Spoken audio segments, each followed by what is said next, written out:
I was 17 and living in my parents' basement. It wasn't a trashy basement or anything. It was probably similar to what would be considered an in-law suite. My parents traveled for work all the time, so I usually wouldn't be in the basement unless I was sleeping in the bedroom down there or playing video games or whatever. This was during one of my parents' work trips. I was alone for a whole week. This night was a Saturday, so I didn't have school or really anything to do.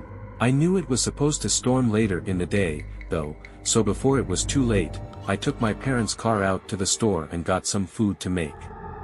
While driving back, the storm rolled in. The roads weren't busy, thankfully, because even with the windshield wipers going at the fastest setting, it was still difficult to see. I pulled into the driveway and ran to the front door, getting inside and drying off.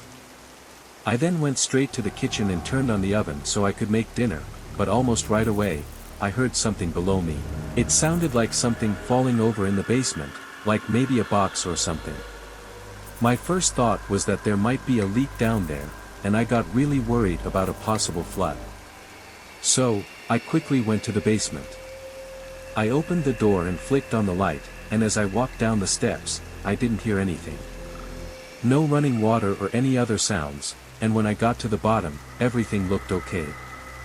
I walked through the main area where I had a small couch and TV set up, and then I went to the storage room. This was the only unfinished part of the basement where we just stored a bunch of boxes and stuff. I opened the door and looked in. At first, it all looked normal, and I was actually really confused at what I could have heard. All the boxes were stacked up still, and nothing was on the ground. But after a quick walk through, I noticed something really strange. One of the boxes sitting on top of the stack was open, and when I looked inside, everything was scattered all over the place. It was full of old trophies that my parents kept, and almost all of them were broken. It looked like the box had fallen and broken everything inside, and then someone quickly tossed everything back in. I felt a surge of adrenaline run through my body as I stared at the box. I realized that someone had been in the basement, and they had broken the trophies.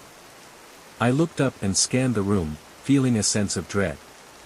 The loud storm outside made it difficult to hear anything, which only added to my fear. I started to back up slowly, my heart pounding in my chest. Suddenly, one of the boxes in the back of the room was knocked onto the ground. A figure emerged from behind the box, and I could see that it was a man. He was wearing a dark hoodie and his face was obscured by the shadows. The man started running towards me, and I knew I had to get out of there. I turned and ran towards the stairs, the man's footsteps echoing behind me. I could feel my heart pounding in my ears, and I was terrified that he would catch me. I stumbled up the stairs, my legs feeling heavy and weak. I reached the top of the stairs and burst out of the basement door, slamming it shut behind me. I booked it for the stairs, and I have to say, there is nothing more terrifying than hearing his footsteps climbing the stairs just a few feet behind me. The fear really got to me, and on the last step, I slammed my foot on the stairs and fell straight on the ground. Every horrible scenario just rushed through my head in that moment, but when I turned around, the guy came up to the top of the staircase and immediately ran for the front door, running out of the house. I got up and locked it behind him, then called the cops. They found an unlocked window that he climbed in through, but as far as why he came into the home, there really isn't any answer.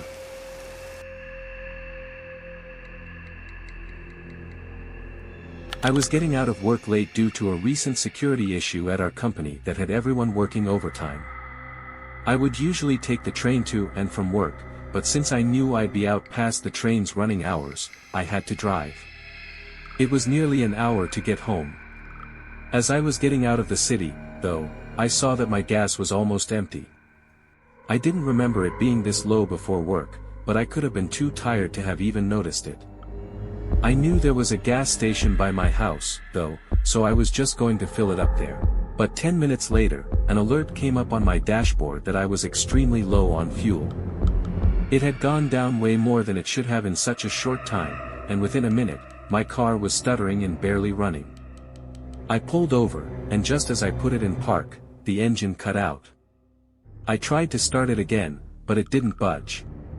I was both worried and frustrated, like, how the hell was this even happening? I took out my flashlight from the glove compartment and got out.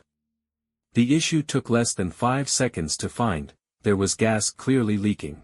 I had no idea how this could even have happened since everything was fine earlier, but before I could do much thinking, a truck pulled up behind me.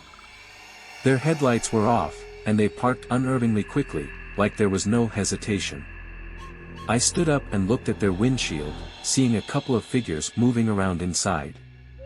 I called out, "I'm okay, guys, don't need any help," but they ignored me. They continued to move around inside the truck, their silhouettes shifting and changing in the dim light. I felt a chill run down my spine as I watched them, a sense of unease washing over me. After a few minutes, one of the doors opened, and a man emerged.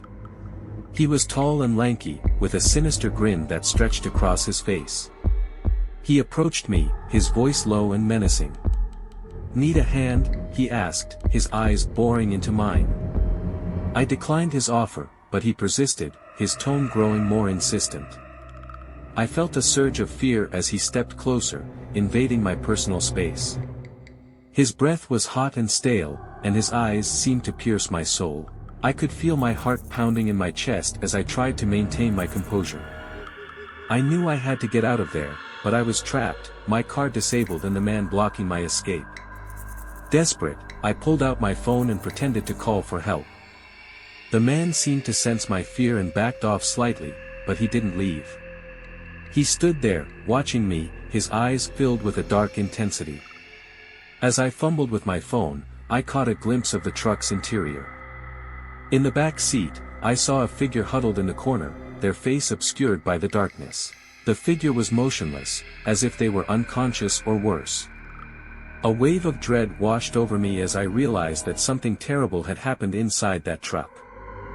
I managed to dial 911 and explain my situation to the operator. As I spoke, I glanced at the man, who was now staring at the truck with a look of concern. I couldn't shake the feeling that he was involved in whatever had happened to the person in the back seat. Just as I finished my call with the operator, the man turned and walked back to the truck. He got in and started the engine, and the truck slowly pulled away. As it passed me, I caught a glimpse of the figure in the back seat. Their eyes were wide open, filled with terror, and they were desperately trying to get my attention. I watched in horror as the truck disappeared into the night, leaving me alone with my thoughts. I was shaken to the core, and I knew that I would never forget what I had seen. The police showed up and I told them everything. There was a bit of an investigation where they found my gas tank was stabbed purposefully by someone. Likely, what happened was the guy planned the whole thing out, following me until my car broke down and hoping to get me to accept the ride. Whether that person in the back seat was truly in danger, we don't know, because the man was never found. The police told me they had reports of people missing and last seen riding in a car like the one the man had. Oh my God, what would have happened if I had accepted the ride? Maybe I wouldn't have been here telling the story. Maybe I would be dead.